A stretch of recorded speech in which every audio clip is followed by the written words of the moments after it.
ਚੜ੍ਹਦਾ ਵੀ ਸਾਡਾ ਤੇ ਲਹਿੰਦਾ ਵੀ ਸਾਡਾ ਹੀ ਪੰਜਾਬ ਹੁੰਦਾ।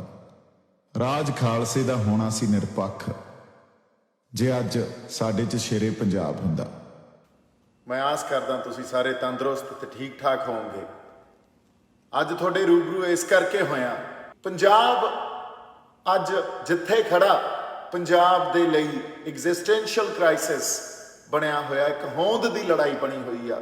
साडे नाल जो होया उत्थों गल्लां आपां आपदे इतिहास दियां, साडे भविख दियां ते इस अज दे संदर्भ च, इस ਪ੍ਰੈਜ਼ੈਂਟ ਦੇ ਕੌਂਟੈਕਸਟ ਜਾਂ ਇਹਦੇ ਸੰਦਰਭ 'ਚ ਅਸੀਂ ਜਦੋਂ ਪ੍ਰਸੰਗ 'ਚ ਚੀਜ਼ਾਂ ਨੂੰ ਦੇਖਦੇ ਹਾਂ ਤਾਂ ਸਾਡਾ ਪੋਲੀਟੀਕਲ ਨੀਡ ਕੀ ਆ, ਸਾਡੀ ਸਮਾਜ ਦੀ ਜ਼ਰੂਰਤ ਕੀ ਆ, ਪੰਜਾਬ ਦੇ ਮਸਲੇ ਕੀ ਆ, ਉਹਨਾਂ ਦੇ ਹੱਲ ਕਿਵੇਂ ਨਿਕਲ ਸਕਦੇ ਆ, ਪੰਜਾਬ ਦਾ ਹੱਲ ਇਲੈਕਟਰਲ ਪੋਲਿਟਿਕਸ 'ਚ ਪਿਆ ਕਿ ਨਹੀਂ ਪਿਆ, ਸਾਡੇ ਮਸਲਿਆਂ ਦਾ ਹੱਲ, ਸਾਡੇ ਪਾਣੀਆਂ ਦੀ ਗੱਲ ਹੋਈ, ਸਾਡੀ ਮਾਂ ਬੋਲੀ ਦੀ ਗੱਲ ਹੋਈ, ਸਾਡੇ ਲਈ ਪ੍ਰਵਾਸ ਦੀ ਗੱਲ ਕੀਤੀ ਆਪਾਂ, ਇੱਥੋਂ ਜਿਹੜਾ ਵਾਤਾਵਰਨ ਨਾਲ ਸੰਬੰਧਿਤ ਸਾਡੀਆਂ ਸਮੱਸਿਆਵਾਂ ਨਾਲ ਅਸੀਂ ਜੂਝ ਰਹੇ ਹਾਂ, ਖੇਤੀ ਦੀਆਂ ਸਮੱਸਿਆਵਾਂ ਨਾਲ ਅਸੀਂ ਜੂਝ ਰਹੇ ਹਾਂ, ਕਿਸਾਨਾਂ ਦੀਆਂ ਖੁਦਕੁਸ਼ੀਆਂ ਨਾਲ, ਕਰਜ਼ਿਆਂ ਨਾਲ ਜੂਝ ਰਹੇ ਹਾਂ।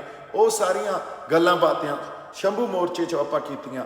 ਬੜੀਆਂ ਤੌਹਮਤਾਂ ਵੀ ਸਹੀਆਂ, ਬੀਜੇਪੀ ਦਾ ਦੋ ਫਾੜ ਕਰ ਰਹੇ ਸੰਘਰਸ਼ ਨੂੰ, ਹੈ ਨਾ, ਏਜੰਟ ਆ, ਇਹ ਬੰਦੇ ਪਲਾਂਟ ਕੀਤੇ ਗਏ ਆ, ਬੜੀਆਂ ਤੌਹਮਤਾਂ ਸਹੀਆਂ, ਜੇਲਾਂ ਵੀ ਕੱਟੀਆਂ, ਆਪਦਿਆਂ ਦੀਆਂ ਇਹਦੇ 'ਚ ਆਪਦੇ ਦੀ ਵਿਰੋਧਤਾ ਵੀ ਸਹੀ। ਬੜੇ ਲੋਕ ਆਏ, ਬੜੇ ਗਏ, ਬੜੇ ਪੁਰਾਣੇ ਰਿਸ਼ਤੇ ਟੁੱਟੇ, ਬੜੇ ਨਵੇਂ ਰਿਸ਼ਤੇ ਬਣੇ।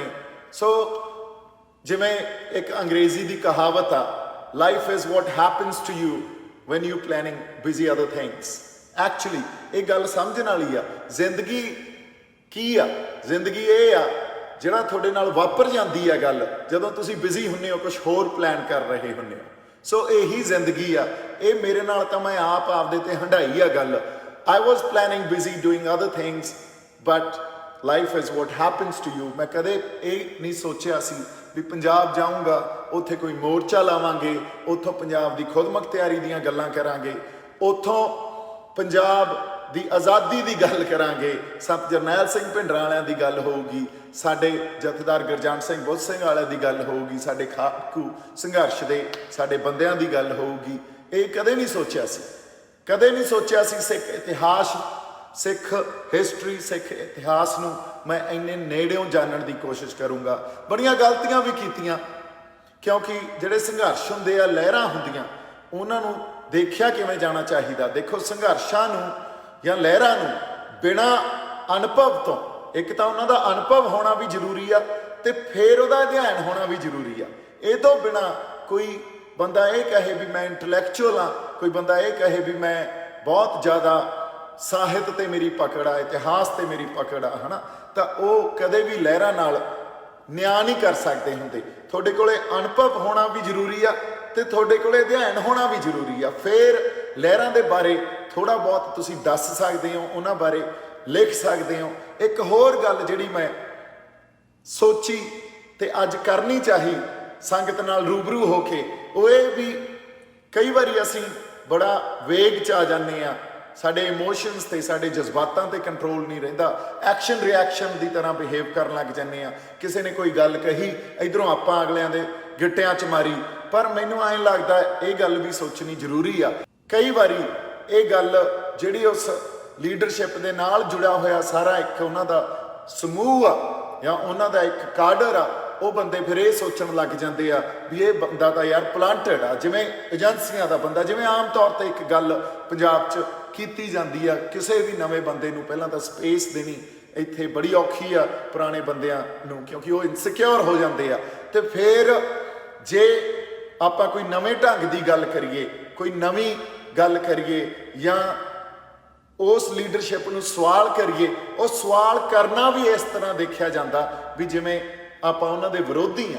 ਹੋ ਸਕਦਾ ਸਾਡੇ ਵਿਚਾਰਧਾਰਕ ਵਖਰੇਵੇਂ ਹੋਣ, ਵਿਚਾਰਧਾਰਕ ਵਖਰੇਵਿਆਂ ਨੂੰ ਸਪੇਸ ਦਿੱਤੀ ਜਾ ਸਕਦੀ ਆ, ਅਸੀਂ ਇੱਕ ਦੂਜੇ ਨੂੰ ਸਪੇਸ ਦੇ ਕੇ ਵੀ ਸੰਘਰਸ਼ ਇਕੱਠੇ ਲੜ ਸਕਦੇ ਆ। ਇਹ ਗੱਲਾਂ ਇਤਿਹਾਸ 'ਚ ਵਾਪਰਦੀਆਂ ਰਹੀਆਂ ਤੇ ਹੁਣ ਅਸੀਂ ਕਿਉਂ ਨਹੀਂ ਕਰ ਸਕਦੇ? ਪਰ ਇੱਕ ਦੂਜੇ ਤੇ ਤੌਹਮਤਾਂ ਲਾਉਣੀਆਂ, ਇੱਕ ਦੂਜੇ ਨੂੰ ਨੀਵਾਂ ਦਿਖਾਉਣਾ, ਜਾਂ ਅਸੀਂ ਇਹ ਕਹਿਣਾ ਵੀ ਫਲਾਨਾ ਏਜੰਸੀਆਂ ਦਾ ਬੰਦਾ ਫਲਾਨਾ ਸਰਕਾਰ ਦੇ ਨਾਲ ਮਿਲ ਕੇ ਕੰਮ ਕਰ ਰਿਹਾ, ਮੇਰੇ ਖਿਆਲ 'ਚ ਇਹ ਗੱਲਾਂ ਤੋਂ ਸਾਨੂੰ ਗੁਰੇਜ਼ ਕਰਨਾ ਚਾਹੀਦਾ। I literally am thankful to all of you, ਕਿਉਂਕਿ ਜਿਹੜਾ ਇੱਕ ਜਜ਼ਬਾ, ਜਿਹੜੀਆਂ ਚਿਣਗਾਂ ਗੁਰੂ ਸਾਹਿਬ ਸਾਡੇ ਅੰਦਰ ਲਾ ਗਏ ਆ, ਉਹ ਜਜ਼ਬਾ ਹੀ ਸਾਨੂੰ ਲੜਨ ਲਈ ਪ੍ਰੇਰਿਤ ਕਰਦਾ।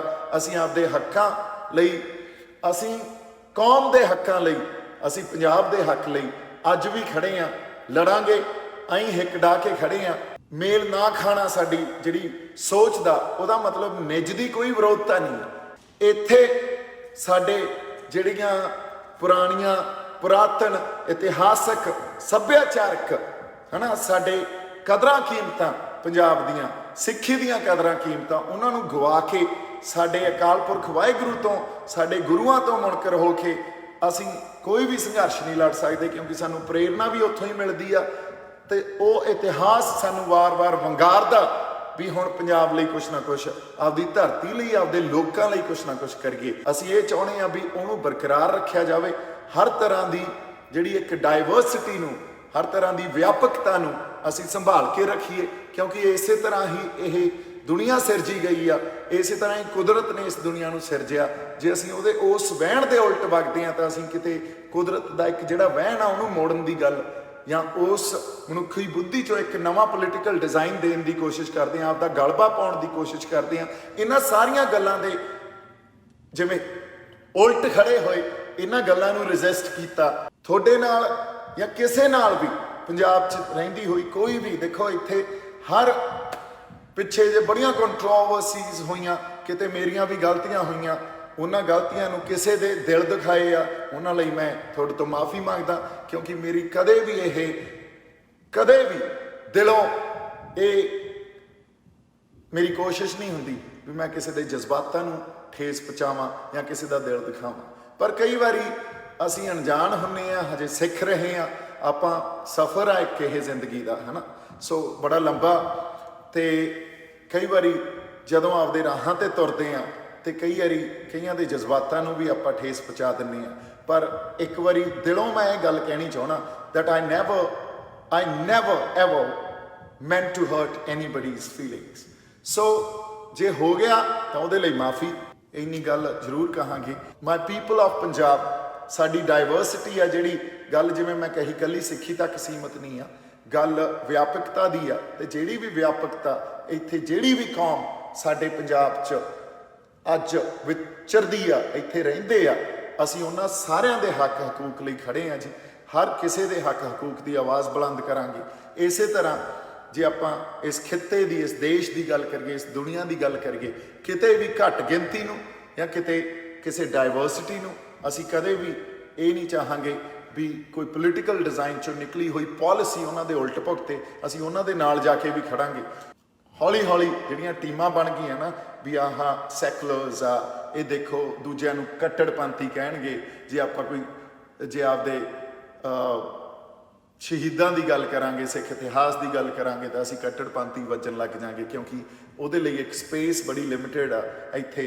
ਤੇ ਜੇ ਅਸੀਂ ਓਵਰਆਲ ਗੱਲ ਕਰਾਂਗੇ ਤਾਂ ਉਹਨਾਂ ਨੂੰ ਸੈਕੂਲਰ ਕਹਾਂਗੇ, ਜਾਂ ਅਸੀਂ ਇਹ ਗੱਲ ਸਮਝੀਏ ਵੀ ਜਿਹੜੇ ਇੱਥੇ ਕੁਛ ਕਮਿਊਨਿਸਟ ਆ, ਜਿਨ੍ਹਾਂ ਨੂੰ ਕਾਮਰੇਡ ਕਹਿੰਦੇ ਆ ਆਪਾਂ ਪੰਜਾਬ 'ਚ, ਉਹ ਇੱਕ ਆਪਦੀ ਵਿਚਾਰਧਾਰਾ ਲੈ ਕੇ ਚੱਲਦੇ ਆ। ਮੇਰੇ ਖਿਆਲ 'ਚ ਜਦੋਂ ਆਪਾਂ ਸੰਘਰਸ਼ ਸ਼ੁਰੂ ਕੀਤਾ, ਉਦੋਂ ਸਾਰੀਆਂ ਵਿਚਾਰਧਾਰਾਵਾਂ ਨੇ ਇਕੱਠੇ ਹੋ ਕੇ ਅਸੀਂ ਜ਼ੋਰ ਲਾਇਆ ਸੀ, ਤਾਂ ਹੀ ਇੱਕ ਐਡੀ ਵੱਡੀ ਲਾਮਬੰਦੀ ਹੋਈ, ਤਾਂ ਹੀ ਇਸ ਲੈਵਲ ਤੱਕ ਆਪਾਂ ਸੰਘਰਸ਼ ਨੂੰ ਲੈ ਕੇ ਜਾ ਸਕੇ। ਇਸ ਗੱਲ ਨੂੰ ਆਈਡੈਂਟੀਫਾਈ ਕਰੀਏ, ਇਸ ਗੱਲ ਨੂੰ ਪਛਾਣੀਏ ਵੀ ਜਦੋਂ ਤੱਕ ਅਸੀਂ ਇਕੱਠੇ ਹੋ ਕੇ ਨਹੀਂ ਤੁਰਦੇ, ਜਦੋਂ ਤੱਕ ਅਸੀਂ ਇੱਕ ਦੂਜੇ ਨੂੰ ਸਪੇਸ ਨਹੀਂ ਦਿੰਦੇ, ਅਕੋਮੋਡੇਟ ਨਹੀਂ ਕਰਦੇ, ਉਦੋਂ ਤੱਕ ਜਿਹੜੀ ਲਾਮਬੰਦੀ ਅਸੀਂ ਕਰ ਗਏ ਸੀ, ਜਿੰਨਾ ਅਸੀਂ ਲੋਕਾਂ 'ਚ ਅਵੇਅਰਨੈਸ, ਉਹਨਾਂ ਨੂੰ ਜਾਗਰੂਕ ਕਰ ਗਏ ਸੀ, ਸਾਡੇ ਸੰਘਰਸ਼ ਨਾਲ ਜੋੜ ਗਏ ਸੀ, ਸਾਡੀ ਮਿੱਟੀ ਨਾਲ, ਸਾਡੀਆਂ ਜੜ੍ਹਾਂ ਨਾਲ ਜੋੜ ਗਏ, ਸਾਡੇ ਪਿੰਡਾਂ ਨਾਲ ਜੋੜ ਗਏ ਸੀ, ਜੇ ਅਸੀਂ ਇਕੱਠੇ ਨਹੀਂ ਆ ਤਾਂ ਸਾਡੇ ਤੋਂ ਸਭ ਕੁਝ ਖੁਰ ਜੂਗਾ।